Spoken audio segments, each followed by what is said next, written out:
Welcome to KitFlix. Today we're going to have an unboxing of my next project kit. Let's see what I have here. This time, it's another third-party kit from Vientiane Fusion, the Tamer-A Apocalypse.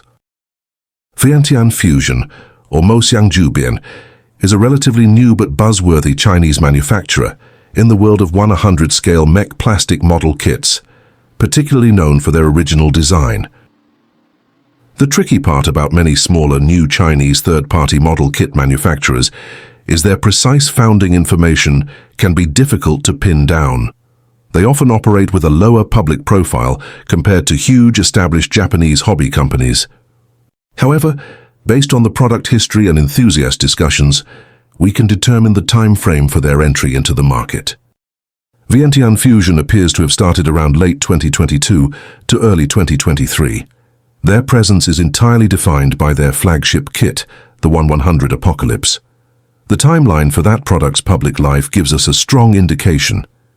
In early 2023, initial concept renders, prototypes and teasers for the Apocalypse model kit began to circulate on Chinese social media like Weibo and quickly spread to Western hobby communities like Reddit's r/Gunpla.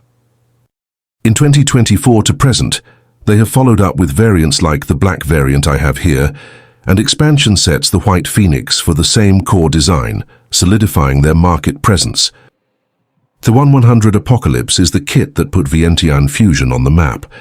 For a new company, a flagship is often the product they launch with that defines their brand quality and style, and that is precisely what the Apocalypse has done. Let's open this box up and see what's inside while I tell you more about this kit. The kit showcases the brand's key characteristics, like its custom, elaborate mecha design, the use of a hybrid plastic-metal inner frame, and its large detailed accessories.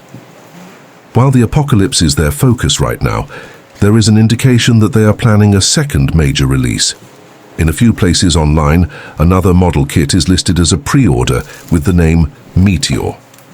However, information about the Meteor is very sparse, and it hasn't yet gone into widespread production or release. For the time being, the Apocalypse remains the kit that defines Vientiane Fusion. So here's what's inside the box. Again, I have the black variant of the Apocalypse apart from the original color scheme. I like how they printed these plastic bags their logo. It adds additional exclusive feel even with these bags. This kit includes gold runners for additional detail. The kit has only a few color in the list, mainly black for the armor, gray for the inner, gold and clear black for additional detail, and orange for those effect parts. Perhaps I'll add additional metallic silver and gunmetal colors for additional aesthetic, as the color scheme is somewhat similar to the RX-0 Unicorn Banshee. Here you have two options for orange runners. One is a solid fluorescent color, and the other is somewhat clear orange if you have the LED unit. And of course it includes its own base stand, which is common for third-party kits, so there's no need to purchase a separate stand. You got also clear parts for the funnels. I don't know what's this little runner yet, but anyway, it also has foil stickers and water slide decals. As well as this card you'll place in the base stand, and finally the instruction manual. The paper feels somewhat thin in this manual, but hold on, what's this thing? It's a bit heavy. Probably this is the metal skeleton frame of the kit. Let's open it up and see what's inside.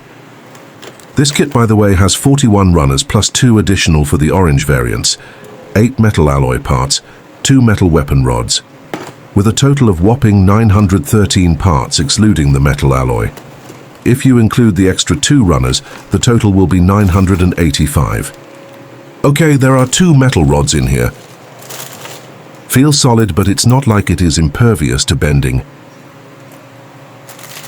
And here's the metal frame for the arms, legs and feet, well packaged separately. And here's the frame for the torso and waist. I just had this idea, wouldn't it be cool to have a metallic skull for the head as well? It's just a small additional part, right? Anyway, moving on. The metallic frame has its own manual inside the box.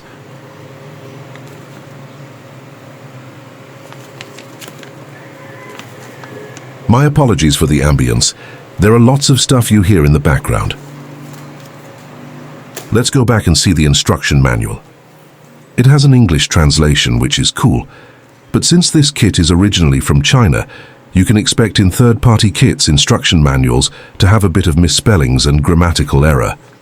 Obviously, it's not worth it spending additional budget for a translator.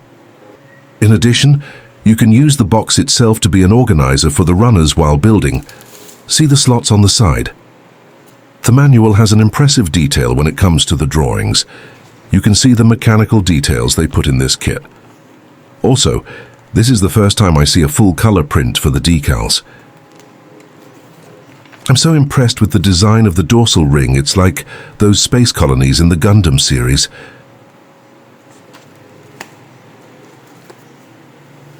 And that's about it for the instruction manual. And this concludes our unboxing of the 1100 Vientiane Fusion Apocalypse. Join me again as we build this homie to soon join the others in the hood.